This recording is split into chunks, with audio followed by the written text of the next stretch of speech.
Hello, it's your financial friend Maggie. Welcome to the Inside Out Money podcast. Hey, Greg. Hey, Maggie. Welcome back. It's good to be here. Yeah? I haven't seen you in so long, it feels like. Yeah, it's been like 4 seconds. Yeah. Okay. Many of you perhaps have not heard my voice in, I'd like to say a week, but I don't know. This could be your first time. This could be you haven't tuned in months. You maybe listened yesterday, or maybe you just listened before this. But either way, hello and welcome to Inside Out Money. This is a personal finance podcast focused on redefining wealth from the inside out. Every week, I speak with a rotating set of co-hosts about a different financial topic to help you improve your financial mindset and tactics. Today, we have co-host Greg, who kind of like retired from the podcast, but agrees to come back on for certain topics that he's excited about. And I'm excited to have you here, Greg. Well, it's good to be here, and it is fun to get to drop in when I have a topic that I'm kind of excited about versus sort of an assigned topic. Yeah. Isn't that what we all wish we could do, is just only focus on the stuff that interests us and the stuff that doesn't let someone else handle? Yeah. What a life, you know? Yeah. Well, it's kind of what you can do in early retirement, minus the fact that we have kids. And so Yeah, making lunches is not always interesting, but serves a good purpose. Yeah, there's certain pieces of parenting that is not exactly what you want to be doing every day, but it's the best job in the world. By the way, perhaps for those who are like newer here, co-host Greg is also my husband. So if it sounds like we're like, making lunches together, that's why. And for today's episode, we're going to take a trip together. We're going to take a trip back to ancient Greece to visit the philosopher Epicurus. Did I say that right? I like to also call him Epicurus, which is not the right way to say it. Not at all. This guy, this dude, this philosopher dude, he's a Stoic, one of the more famous ones, well-known ones. He's often misunderstood as a party animal because he taught that pleasure was the highest good, but he actually taught that true pleasure comes from living simply and being free from pain and fear. And we're going to translate some of his very timeless wisdom into something that I think will help all of us in this every day it gets a little more complex and overwhelming to many people, this very interesting world that we all now live in.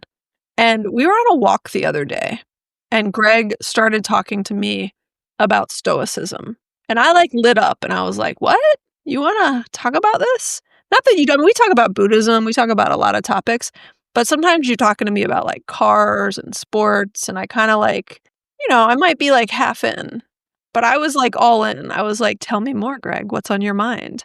Well, yeah, I think two things sort of, how things kind of pop into your consciousness. One was that Ryan Holiday was talking about the complex world we live in today. And he was talking a little more about the political uncertainty of the world, but he was talking about Stoicism, and he was saying, you think that the Stoics lived in a time where everything was great and easy and peaceful. And he was like, no, those guys lived in very times that were turbulent and political turbulence. And even what we're seeing now kind of pales in comparison to some of the events they were living through. And I kind of thought, oh, wow, that just, again, makes some of this stuff so relevant. And then more specifically was reading a blurb about Epicurus and some of his teachings. And it was such a great reminder for me around desires and things we want. And I was just kind of like, oh my gosh, this feels so relevant and so applicable. And I was kind of excited to share it with Maggie. And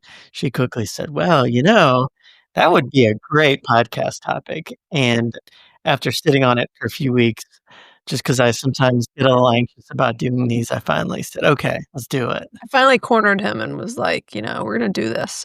And we actually did. You've not listened to it, Greg, because I know you don't listen to the podcast. But Kathleen from what used to be called the Minimalist Mom podcast, but is now the Reframe podcast, she came on, and we don't really do guests, but she came on as kind of a guest co-host. And we talked about Stoicism, I don't know, a couple months ago. And so I'll put a link in the show notes to that. But that was more of a broad introduction to some Stoic principles that are helpful as we think about our finances and how to improve our financial lives. And I liked what you were talking about, Greg, because it was a very specific topic and point. And I think there's so many things we talk about in the world of personal finance, and it's all very personal, but there's some topics where like when you can really like drill down into one really specific Distill it in a way to it can become, it like resonates more. It's just the specificity, I think, really is something that can be more memorable. I mean, even with you, like that, the specific point, which we'll get into, that you were reading about with Epicurus around wants and needs, was what really stuck with you and resonated. And, if I had just sort of talked more broadly about Stoicism, it would feel broad, right? And it's sometimes hard to like latch on to something like that. So I always think it's helpful to kind of root these discussions in like why this matters, particularly tied to the goal of this podcast, which is, all around improving our financial mindset and tactics. And like I said earlier, right, the modern world that we all live in is constantly telling us that to find happiness, we need to buy and consume more. Even back in his time, which was thousands of years ago, it's hard to even wrap my head around that. Epicurus specifically observed that too many people were chasing status and wealth and gratification, and it was leaving them very lost and unfulfilled. And that chasing really led to a dependence on things as opposed to happiness, which is what people were, looking for and seeking in the beginning. And I always think it is fascinating to me how little has changed, right? Like you sometimes think like, oh, the world we live in is so much more complex and different and more difficult than it used to be, but that's not true. We actually have, everything, or like research shows, like everything's actually easier in many ways about the way we live today versus the way people lived, hundreds of thousands of years ago. Human nature has remained pretty constant, I think. And I think that's sort of what Epicurus was trying to understand, and most philosophers is trying to understand human nature and how we live. And so I think what he observed is still so true today, and perhaps even magnified. Yeah. And so what he did observe, and he kind of flipped the script on that point, he observed and taught that genuine well-being, whether financial or other types of well-being, comes not from constant acquisition, but from a state of tranquility and freedom from financial pain, right? He believed that happiness was achieved by removing the things that disturb you, not by adding more. Right. And we'll talk specifically about kind of what that means as we, go on. I really am a firm believer, and I always have to remind myself of this, right? Like it's not, to your point about human nature, like it's not natural every day in my, the way my mind works, because I'm a human just like everyone else. But I really think having that mindset can fundamentally change not just how you deal with things financially, but just how you live more broadly. But from a financial standpoint, it can change how you earn, how you spend, how you save. And it really can completely shift your financial life in a good way. Yeah, I think it can change what you strive for and how you live life. Yeah.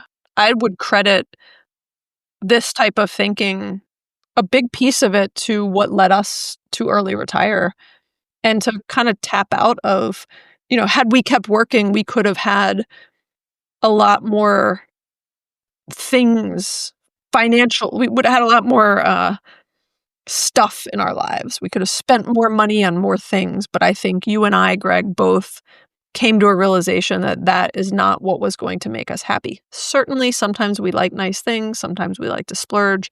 But there was, a limit to that. And we realized like that lifestyle wasn't for us, and we were happy to tap out of it. And we're, we're like 3.5 years into being early retired, Greg. Yeah, it's kind of crazy. It's kind of crazy to think about. And I think it's everything we stepped away from, and were at times, I was maybe worried about stepping away from some of it. Like none of those fears or worries have come to fruition. Like we both, I think, feel very good about where we are now. Not that we're in like some perfect state of being, but just I don't miss all the things I walked away from. Yeah, I agree. Which includes a lot of money that I could have used to buy a lot more things. Yeah. Well, I think some of what we're kind of touching on is really what Epicurus defined as pleasure. And as you kind of noted earlier, people thought he was someone who, said to chase pleasure, but he redefined what pleasure really meant. And as an example, he believed that the greatest pleasure was not the extravagant feast. It was the ceasing or the absence of hunger. So it was not about indulging, but the stillness and having your basic needs met without pain or suffering. And so if you really think about that, what is the true pleasure when you sit down to eat? Is it how amazing that food is? I mean, yeah, good food is nice, but when it's in some amazing, expensive setting, if you really distill the basics of it, it's the ending the feeling of hunger. That's the point. That's the thing that really creates happiness. And if things above that are kind of just the fluff above and beyond.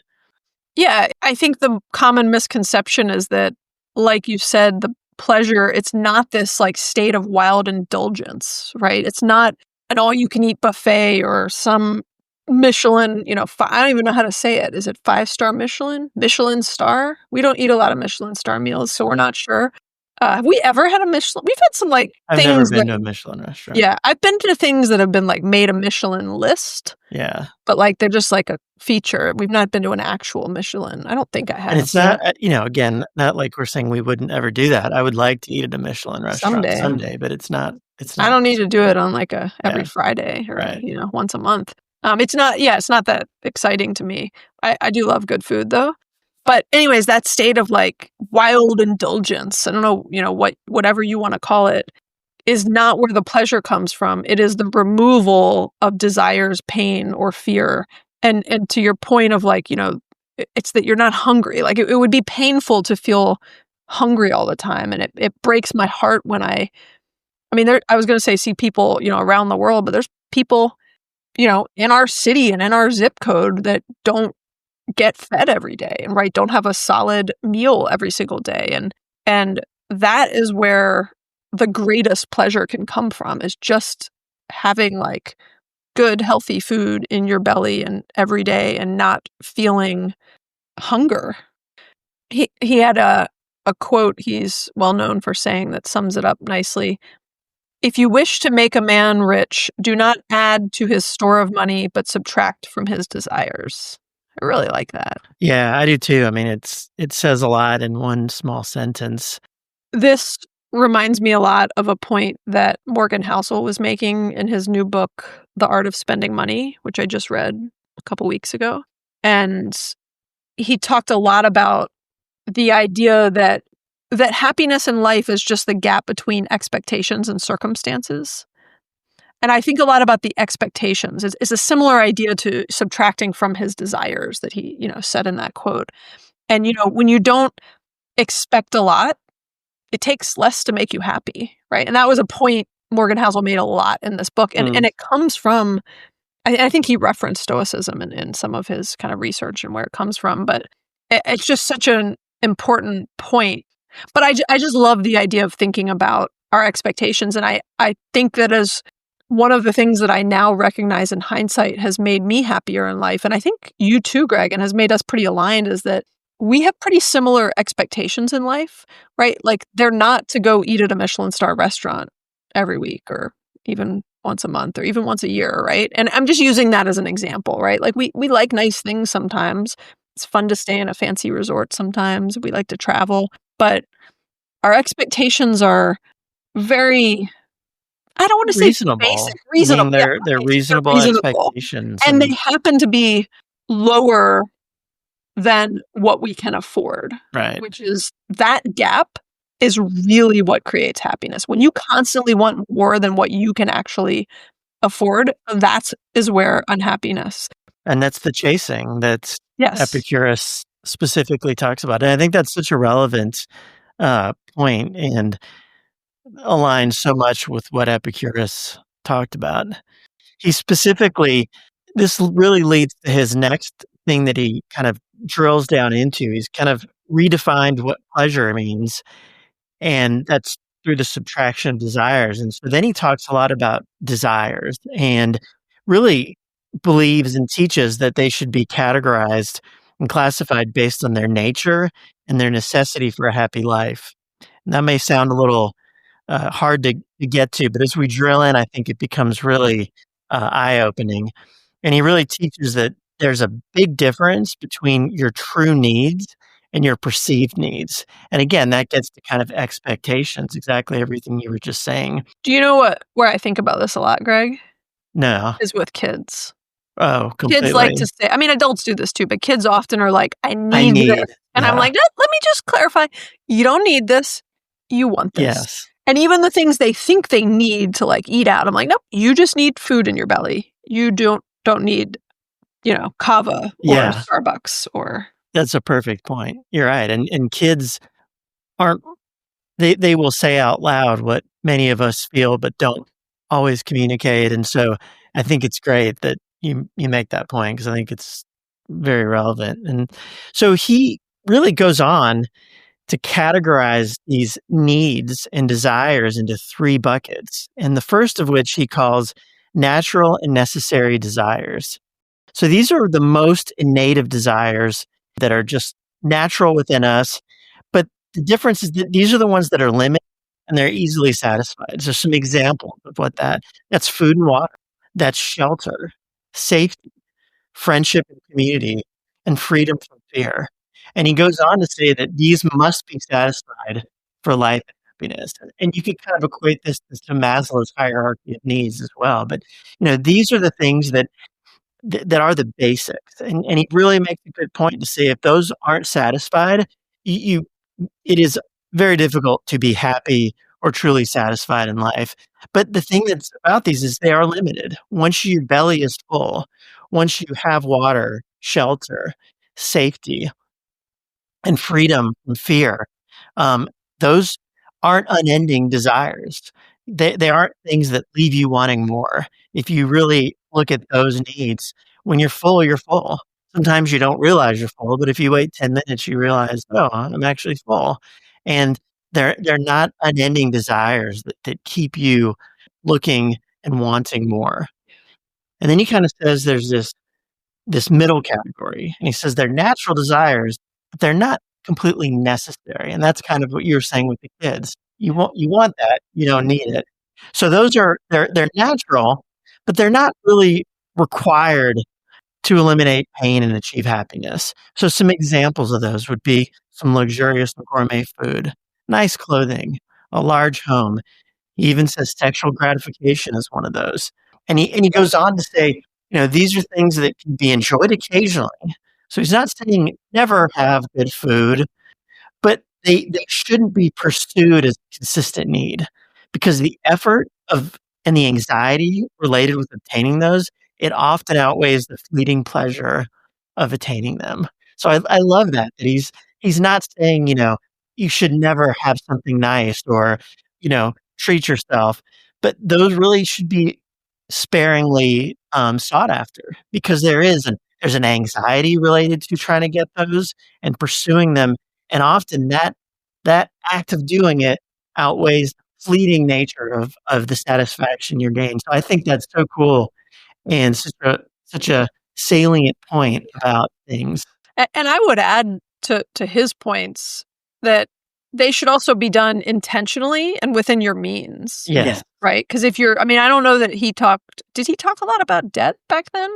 I don't know, honestly. I mean, some of this is a very high, we're scratching the surface of Epicurus as opposed to doing a deep dive into his entire philosophy.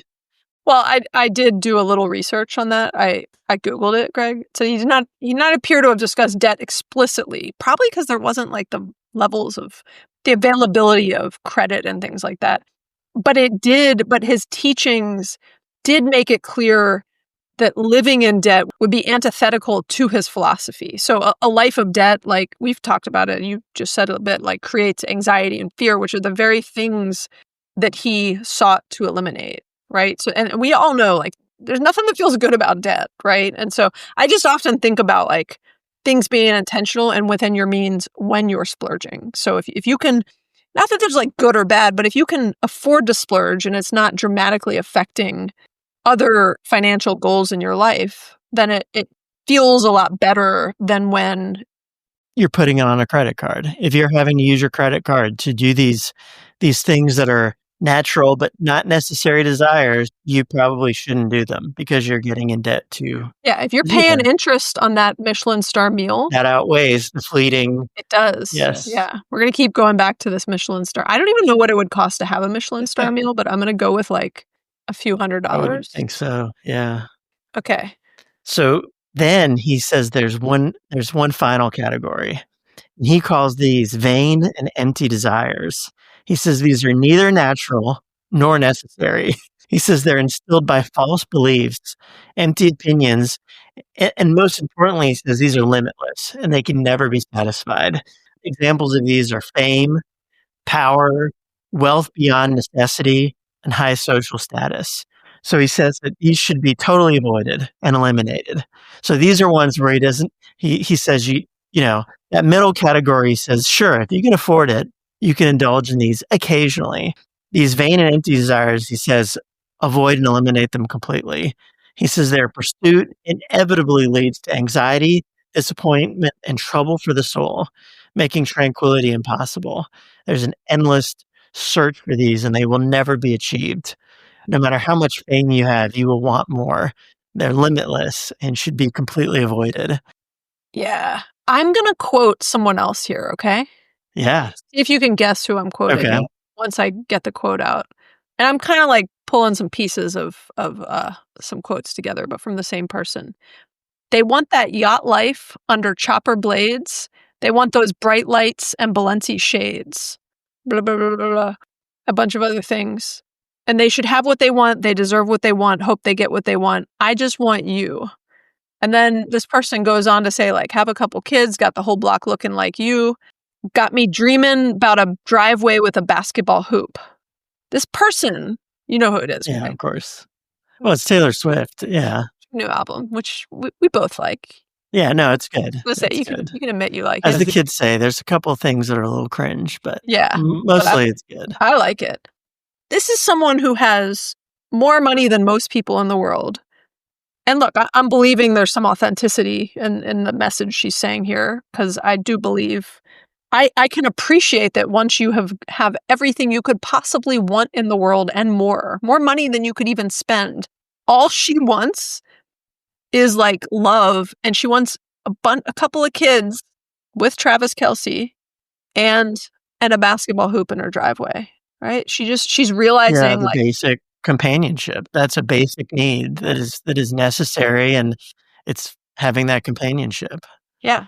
And realizing that all those other things, those perceived needs, did not bring her happiness. Yeah. She just didn't name Epicurus in her song. No. Like, same idea. Basically, it's a modern day Epicurus, I guess, is what we're saying. Exactly. Okay. We can keep going. Yeah. And so, as you bring this all together, truly what Epicurus is saying is if you focus on meeting those true needs, those innate needs, eliminating or not pursuing those perceived needs, that is how people ultimately feel pleasure.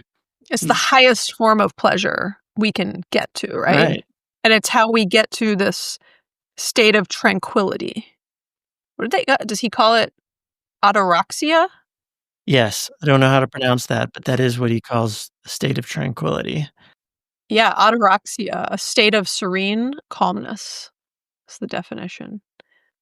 And then he also says, and then, freedom from bodily pain, also known as aponia. It's actually a medical term. Did you know that? That means freedom from pain? No. Yeah. Well, that's shocking considering so many medical terms go back to ancient Greek words or Latin words. So that is why Epicurus is known for building his life in the way that he did, which is he focused on simple meals, which again left him not hungry, right? Not fancy meals, simple meals, deep friendships, and a lightness in both body and mind. Yeah. Sounds pretty appealing. It does, and simple in many ways. I mean, obviously, it's harder. That's the real crux is how do you implement things versus knowing them. To do is different than to know. But say that again, Greg. To do is different than to know. Yeah, it's just sound. That's like We just talk about, you said it nicely, but that's just like something we talk about a lot on here of, it's a lot easier to say what to do or to read what to do. To actually implement it in your life is. Yeah, for sure. Let's talk about how all this is relevant in kind of our modern lives and specifically to financial independence. And as we've kind of stated a couple times, I mean, today we're even more tempted to kind of chase these perceived needs, as Epicurus called them. And not only are we tempted, we're actually told the opposite of what Epicurus says. Through ads, celebrities, social media, we're told that luxury, wealth, power, and influence are really the keys to happiness. But Epicurus' teachings are still true because we know that those desires are limitless and they're never really achieved. There's always more that we could want, and that leaves us yearning and feeling like we need more. And I think what's so ironic about that is that in today's world, even though we're tempted and we are so heavily pressed to kind of find these perceived needs, it's actually easier for most of us to meet our basic needs than it was for our ancestors. And as you did say, there are many people in the world that don't have their basic needs met. Even in our country, there are people who are hungry. But if you look at as a whole, so many more people, especially in developed nations, we don't suffer from lack of food. Quite the opposite in the US. Most of us are obese because we have more food than we know what to do with. We have shelter. And we even, for the most part, have freedom from fear.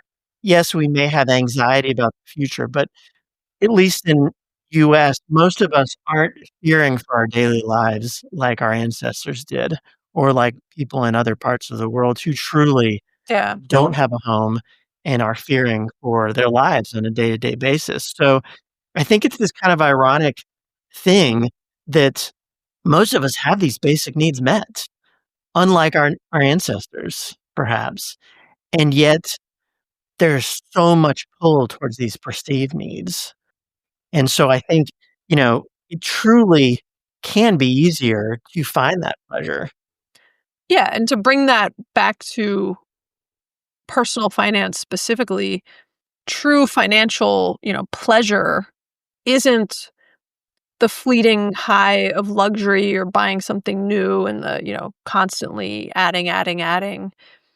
Rather, it's the deep lasting tranquility of being debt free, of having an emergency fund, of knowing you're secure, of knowing that, if you're going to lose your job tomorrow, you'll be okay. I feel, I always used to say, like, when I paid off my mortgage, it wasn't because it was like the best it wasn't the most optimized financial decision, but I slept really well at night.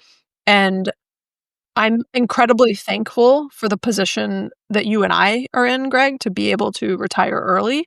But when I think about the concept of FI and financial independence, there's this huge spectrum, right? And not everyone even wants to retire early, right? But a lot of people, but I think most people want the freedom of FI on the I completely agree. right on the lower end of the spectrum or the starting end of the spectrum, which is perhaps your only debt being your mortgage and eventually not even that. Having a strong emergency fund, knowing that you'll be okay if something unexpected happens, like something, a medical emergency, an unexpected job loss. And there's a lot of people losing their jobs right now, right? There's a lot of people in the government. There's a lot of people. We live in Atlanta and, we live in a neighborhood that's very close to the CDC. And there's just a ton of people we know impacted by all of the different furloughs and job losses and other things in that space. And it feels a lot different. You can tell the people that are stressed by it versus the people that are like, upset that something they're passionate about is going away, but financially they're going to be okay. And that to me, it's an amazing feeling. And the freedom from any sort of financial pain, it is such a powerful feeling and such a powerful goal to work towards. And again, it's all on a spectrum. So that goal you work towards does not need to be full early retirement. It just needs to be a level of financial security and independence that you're buffered from whatever could happen. Yeah, no, that's perfectly said. And And again, to kind of tie this in with our theme of the day, I mean, as Epicurus said, it's, that goal is to be the freedom from pain, aponia, and this is the freedom from financial pain, achieving it. This is the core of what financial independence is, right? It is focusing on simple pleasures, a walk in the park, a home-cooked meal, a good book.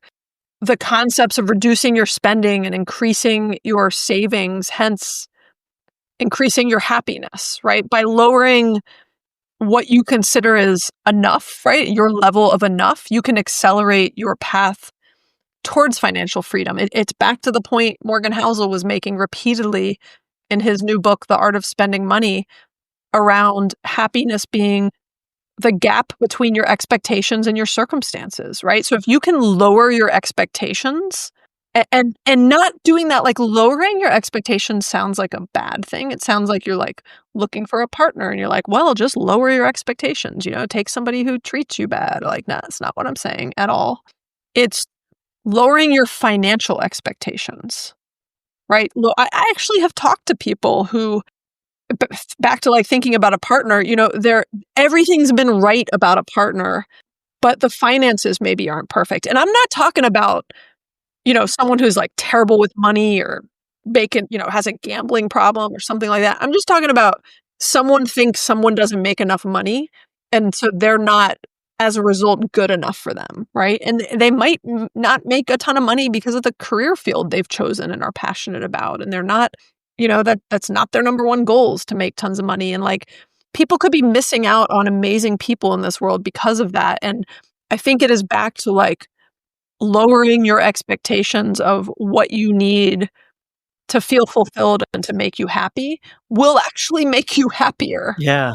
And if you can unlock that, like, again, we talk about that. That is like the purpose of Inside Out Money, right? It is about getting your inside right. There's things you need to do, like get your finances in order tactically, but you got to get your mind in order. And what you are expecting and what you consider enough is truly the key to unlocking some level of financial freedom, financial independence. And to translate the point of lowering your expectations into the language that Epicurus said, it would be focusing on meeting your innate and necessary needs and limiting the innate but not necessary needs, and then foregoing all those other needs that are vanity and empty desires. If you really focus on those things, you are in essence lowering that expectation and you're achieving true pleasure. Yeah, and we've done a bunch of episodes on the idea of enough, the idea of simplicity, and I'll put some links in the show notes to those, but I think it's helpful, again, to go back and listen to stuff like that, not just from this podcast, but just different voices in your ear that are constantly reminding you of this, because again, in the reality of the society we live in today, there's so many things getting thrown at us that are trying to tell us the opposite of everything we're saying.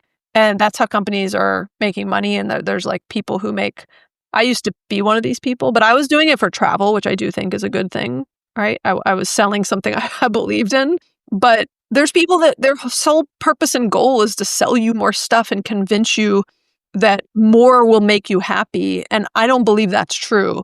But you need to remember, the world is constantly trying to tell you something different than what we are telling you right now. And so it is normal. You're not going to like listen to this podcast today and be like, oh, I'm a changed person. I'm fixed, You need to constantly, or at least I find I need to constantly have these voices in my ear and listen. That's why I love listening to Stoicism. That's why I read Ryan Holiday's daily Stoic email. That's why I read books and listen to books about Buddhism and Stoicism and minimalism, because I have to constantly remind myself of this. Yeah, I do too. I find myself desiring things and having moments of going, oh, wow, if I was still working, I would be able to afford that and I could do that. And then I have to remind myself, like, that really wouldn't bring me happiness, lasting happiness. Sure, I would be really excited when I made the purchase, but I know that would not make me truly any more happy or satisfied with life than I am now. But you forget that. I forget that. So I think your point's really important because it's not that if you're feeling these feelings or desiring things that are, don't feel bad about it. Remember that we all do this. Power is recognizing that. And, we'll touch a little bit on that too as we kind of wrap up. But I think that's a really good point that you make. And Greg, I think back to the like expectations and enoughness, like you're pretty good at like not wanting tons of stuff, but like you really into like electric cars, and like we both like we see a Rivian go by, or we have like some neighbors with Rivians, and we're like, oh, yeah, it's nice technology stuff gets me every time there's new iPhones that are out. I want them. I don't go buy them, but I want them. I feel that desire of like, ooh, wow, that new iPhone has a better camera. The zoom, there's an 8x zoom. Who wouldn't want an 8x zoom as opposed to a 3x zoom? But yeah, I do. I fall victim to it and have to kind of talk myself down. Yeah. And again, if it's intentional, if it's a very intentional, thoughtful decision for you and you can do it while still staying on track with your financial goals in life, then sometimes it's okay. And sometimes you do it. But we see Rivians drive by, and what's a Rivian cost? Like $100,000 car? Yeah. We don't own them. And we recognize, I don't know what my point is, but we don't have a Rivian. And we'll be okay. I think one more thing to mention with how you apply this and how this is relevant to us is don't forget that friendship and community is one of those basic and absolutely necessary desires. Epicurus considered friendship to be one of the greatest pleasures of all. And another kind of interesting thing when you talk about the modern world is I was saying many of the basic needs are easier to be met these days, like food, shelter, safety. But friendship and community is actually one of the big ones I think that is much harder to achieve in today's world. I think when we lived in small communities and we had, community was a built-in, you couldn't survive without community. When you lived in a tribal setting or a very small town, if there wasn't community, you didn't survive. Yeah. Now the modern world allows us to really be separate. We live in a house that's far away from other people. We can work remotely. We have social media. It's so important to invest in friendships and family. And so I just think that's something that is really important, especially when it comes to personal finance too. Oh yeah. And the helpful piece is it's not that expensive, right? It's in theory free. We can turn it into something expensive, right? We can say to hang out with our friends, we've got to go. I'm just going to keep pulling back to this Michelin star example, right? Like we don't have to go out to fancy restaurants. We can say everybody brings a meal over and we're going to hang out on my back deck, right? Or we can, go to an inexpensive place nearby. There's a lot of options for fostering and creating community and hanging out with friends that doesn't have to cost a lot of money. And again, Epicurus considered friendship to be one of the greatest pleasures of all. It can be one of the least expensive things too, which is even better. Yeah. And I think, when we talk about personal finance and this financial journey, surround yourself with people that have similar beliefs and support a desire to consume less. It doesn't mean you have to sit there and always talk about money, but try to find those friends that are aligned with you that don't need to go out to the most expensive restaurant to enjoy themselves, and that can kind of support you in your journey. And find a life partner that also has similar goals with you and will support you in that journey, and you can support them. I am a big proponent, as you know, with this podcast, Greg, that there's, significant value and connection can come from talking about money, not in a vain way, in a helpful, we're all growing, we're like discussing these topics way. And, finding a community that feels supportive and positive to you to talk about money with. And there might not be people in your day-to-day life, but there's luckily the internet, and there's free podcasts, and there's tons of, accounts on social media. And look, there's a lot of downsides to social media, but there's a lot of great ways to connect with a very niche community that you can find someone that thinks and is aligned to stuff you're interested in via the internet, right? That's one of the great things about it. There's like nobody that can't find somebody to talk to about whatever they're into, And I'll plug again, I plug it all the time, Camp Fi. I mean, it is great. Or even a local Choose Fi group. I Yeah. mean, that's talk about finding community of people that support the same journey and want to have these meaningful discussions. Those are incredible places to find that community. We did an episode where we actually recorded at Camp Fi, but we also, Liz, who's one of the co-hosts, did a good review of Camp Fi recently. And so I'll put a link in the show notes to that if you want some ideas. And then we did a whole episode about kind of finding your community. And so we'll put a link in the show notes to a bunch of follow-up ones that would be helpful. So I think to wrap up this discussion and talk about some potential homework or call to actions you guys can do, I think it's really thinking about how you can try to live more of an Epicurean money life, if you will, right? Every time you feel a desire for something, try to categorize it according to the Epicurus framework and categories that Greg went through earlier. Yeah, and in its simplest form, if you don't want to think about, all three, but just, is this truly a need? Is this something that is really a need? Is it limited? Is it something that once achieved, there's a limit? Or is this one of these perceived needs that is limitless and that you'll never truly achieve? And just think about that. Spend a moment or two thinking about it. Yeah. I think that'll really help you make some good decisions about whether you pursue that desire or not. And then another piece of homework or a takeaway for you is actively try to build a new friendship or community in an area where you feel like you might be lacking. So let's talk about the financial space for a minute, right? Share this podcast with a friend or family member and then say, hey, I really want to talk about this. Will you listen to this? And then can we go for a walk soon? Or can we go to dinner or grab coffee or just invite somebody over and make plans with that person? Make plans with someone that you've been meaning to hang out with for a while, right? And if you don't want to talk about money because that's not Jill's thing, that's fine. Talk about something else, right? But that will bring a level of happiness and joy into your life, right? That building and investing in friendships and community. And I think also I've been big on this lately, having meaningful conversations with people, right? I am the older I get, the more I hate small talk. And I know there are certain people not necessarily certain people, but certain environments that I go into, which are heavy on small talk. And then there's certain friends that I know when I get together with, we have very meaningful conversations. And I really love that. Yeah, I agree. There's a friend we know through the neighborhood that has been a friendship that's developed over a couple years. He said, hey, let's go hang out and just catch up sometime. And we'd not really talked about a lot of deep things.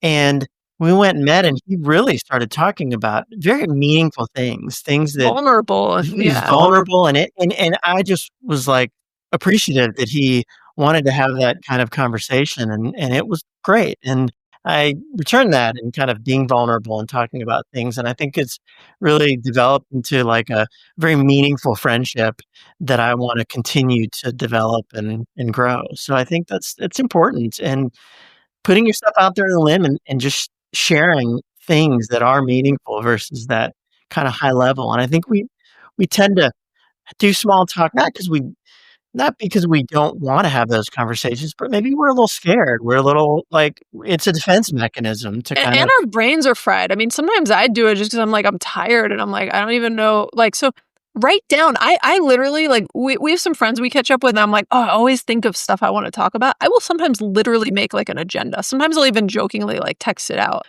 And I'm because I want to remember these topics to talk about that are meaningful and are interesting.